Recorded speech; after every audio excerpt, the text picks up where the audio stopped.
अवल जंहिंखे अल्लाह पैदा कयो सो अरबी मोहम्मद मोहम्मद हुयो।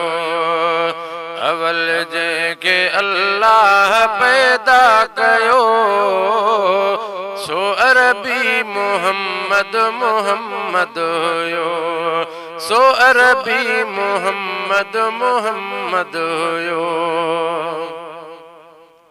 ओ न अर्श बरी हो न लोहो कलम न कुर्सी न काबो न अक्सालम। न अर्श बरी हो न लोहो कलम न कुर्सी न काबो न अक्सालम। न हो जिस्म आदम नबी केर थियो न हो जिस्म आदम नबी केर थियो सो अरबी मोहम्मद मोहम्मद हुयो। सो अरबी मोहम्मद मोहम्मद हुयो।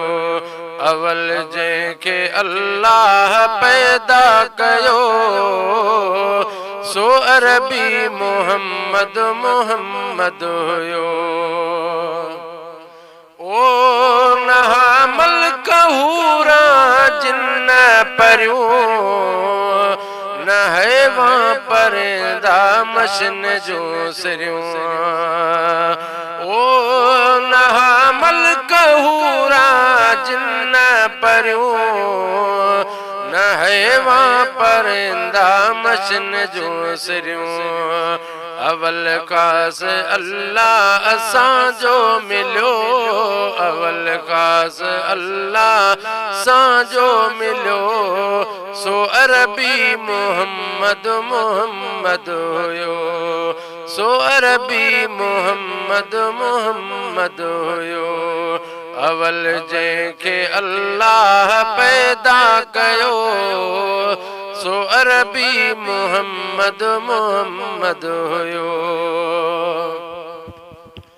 ओ न चोॾां तबक़ा न जन्नत न नार न सिज चंड न साल ऐं तरफ़ चार। न चोॾां तबक़ा न जन्नत न नार न सिज चंड न साल ऐं तरफ़ चार। रिसालत नबूवत जे रुतबे रसियो रिसालत नबूवत जे रुतबे रसियो सो अरबी मोहम्मद मोहम्मद हुयो। अवल जंहिंखे अल्लाह पैदा कयो सो अरबी मोहम्मद मोहम्मद हुयो।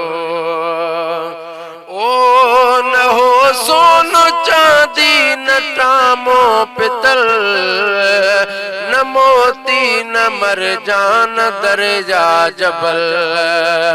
न हो सोन चांदी न टामो पितल न मोती न मरजान दरिया जबल। अवल नूर जंहिंजो असुल खां भरियो अवल नूर जंहिंजो असुल खां भरियो सो अरबी मोहम्मद मोहम्मद हुयो। सो अरबी मोहम्मद मोहम्मद हुयो। ओ थियो जंहिंजे तुफ़ैले ही सारो जहां सना कर तू सुल्तान उन जो बयान। थियो जंहिंजे तुफ़ैले ही सारो जहान सना कर तू सुल्तान उन जो बयान। दुनिया आखिरत लेती आयो ॾियो दुनिया आखिरत लेती आयो ॾियो सो अरबी मोहम्मद मोहम्मद हुयो। अवल जंहिंखे अल्लाह पैदा कयो सो अरबी मोहम्मद मोहम्मद मोहम्मद हुयो सो अरबी मोहम्मद मोहम्मद हुयो।